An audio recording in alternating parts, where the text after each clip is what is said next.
What is up, everybody? Jay Nell here with my recap of the first event given by the UFC on the brand new station Fox Sports 1.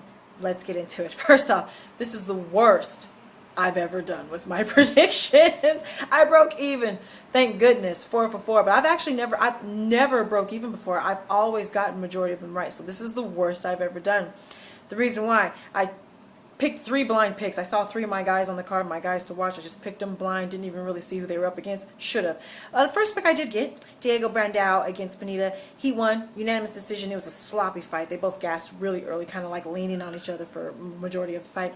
Next up, the pick I did not get. I picked my boy, Max Holloway. Look, Max Holloway's good. He's tough. He's stronger than he looks. He's super unorthodox. He got picked apart by Conor McGregor. Conor, I didn't know.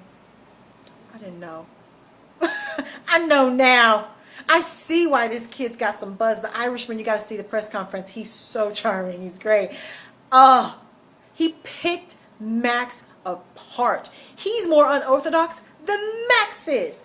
Oh, he beat himself up too because he couldn't finish him. He got the unanimous decision. He said he heard his knee pop, and halfway through the match, he actually did switch up his tactics. He was picking him apart on the feet, and then he started taking him down and picking him apart on the ground. So hopefully he's not injured. Let me know. Anyone give me an update on Conor McGregor. Did he injure his knee? Would you like to see him fight next? He is charming. He's electric. You got to watch that press conference. He's dynamic in the ring. Conor, I didn't know, boo. Didn't know. All right, next up, one of my guys to watch. I just picked him, Michael McDonald, and I got this pick. Oh, I really like this kid, man. He's 22. He's getting better and better every time I see him. He picked Brad Pickett apart. He busted him up. This got fight of the night. My boy got $100,000. He got fight of the night and submission of the night. So he picks Brad apart. I mean, laying heavy hands. Brad's face was busted up. He knocked him to the ground like every 20 seconds. Brad Pickett, he's tough, man. He gets knocked around a lot. He's really tough. Couldn't finish him. So in the second round, he took him down to the ground. Got the rear naked, submitted him. Got submission of the night and fight of the night. $100,000. Michael McDonald, 22 years old, featherweight. He's just getting better and better every time I see him. Next up, into the main card. Here's where I started losing some picks. I lost this pick. I picked Joe Lozon against Michael Johnson. I have to say, Michael Johnson, I just underestimated you. I underestimated how much he has grown since The Ultimate Fighter. Oh, his cardio was much better than I thought. He gassed a little bit in the second round, but then he kind of took it off a little bit. He scaled it back and conserved his energy and was able to get his second win for the third round, came back on strong. He was accurate. He was stronger than he was. He was able to impose his will, take him down, and standing. He fought a smart fight. He didn't make any mistakes. I just underestimated how much he's improved. So, Michael Johnson, good win. Lost that pick. Next up, I lost this pick, Uriah Hall. I picked Uriah Hall to beat John Howard. He did not. He lost a split decision. This was a boring fight.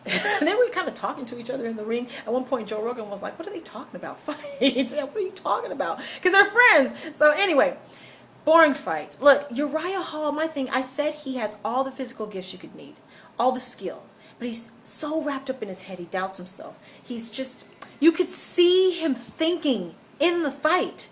You could see him thinking about pulling the trigger. I was like, stop thinking about it. Pull the trigger. While you're thinking about it, you're getting pointed to death. John pointed his way to a victory. With the dirty boxing, with the standing, there was no damage. There was no sweat. It was boring. It was whack.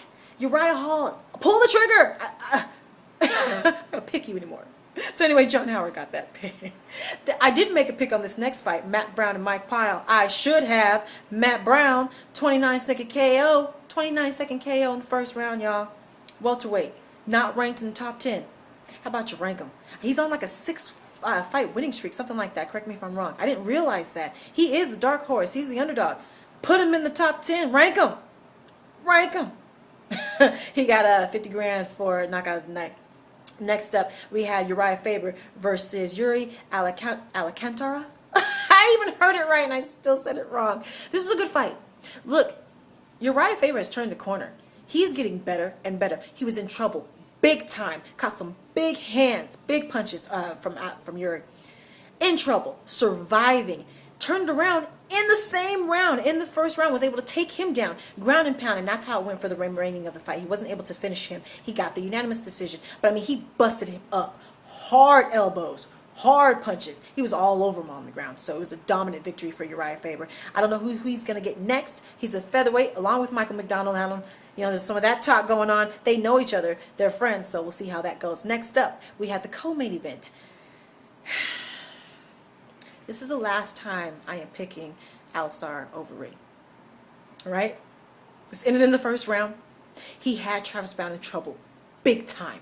Caught him with some heavy hands. With some serious knees to the gut that dropped Travis Browne. I mean, he had him. Serious trouble. There was a couple of moments there where you thought the ref was going to call the fight. He kept saying, move. You got to move. And Travis tried to stand up. He tried to stand up in the, you got to watch the press conference. This is a very entertaining post-press conference. But Travis even said he never felt knees like that. He said, my body gave out. I was just moving. I was just moving. He came back in the first round, in the same round, started working that front leg kick and was landing that front leg kick to the body and to the head. So why Alistar kept trudging forward with his hands half down, I don't know. Got caught in the face with the front kick, dazed him, knocked him on his butt. Here comes Travis Browne with like 2 or 3 heavy hammer fists, and it was done. Knocked the out. It's the last time I'm picking Alistar over Ring, so I didn't get that. Next up, main event. Thank goodness I got this. I picked it for Woo! Picked it for Chael Sonnen, and I got this pick. It ended in the first round. Chael was able to take him down with ease, easier than I thought he was going to be able to take him down. Took him down with ease, ground and pound. Mauricio was able to get back to his feet, but then Chael pulled guard and got the guillotine. Got the submission. He pulled guard, got the guillotine, pulled him to the ground, fighting for a little bit. I thought he lost it, but apparently he didn't, and Mauricio tapped. Good win. And then, of course, I'm not even going to attempt to repeat what Chael said in the ring after. It all rhymed. It sounded like some WWE stuff. He was the ladies, the man the ladies want to be with, the man the men want to be, the showstopper. I don't know what he said. The man of the hour, never sour. He called out Wanderlei Silva again. He said he was 6 feet, 205 pounds. Didn't know they could stack crap that high. So definitely was talking some crap in his usual Chael fashion. So it was a good win for him. So yeah.